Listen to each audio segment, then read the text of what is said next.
এটা পাৰ্চেল আহিছে আপোনালোকক দেখাম কি পাৰ্চেল তো বলক ফাৰ্ষ্টতে পাৰ্চেলটো আনি লওঁ তাৰপিছত দেখাই আছোঁ দেখাম পিছত ভিতৰত গৈ তো আনবক্সিং কৰি আছোঁ তাৰপিছত দেখাই আছোঁ আপোনালোকক চলো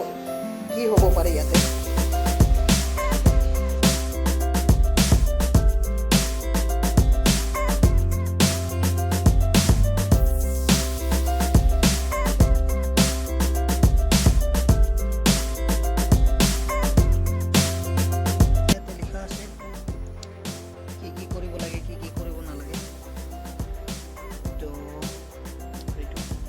ভাল বস্তু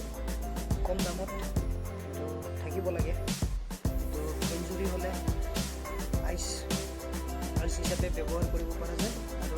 ঠাণ্ডা দিনত বা যেতিয়া গৰম প্ৰয়োজন তেতিয়া গৰম পানীত কিবা কৰি পেলাই গৰম কৰি পেলাই গৰম ব্যৱহাৰ কৰিব পৰা যায় এইটো প্ৰাইচটোও কম থাকিব লাগে এইবিলাক সৰু সুৰা বস্তু প্লেয়াৰ্ছৰ তাত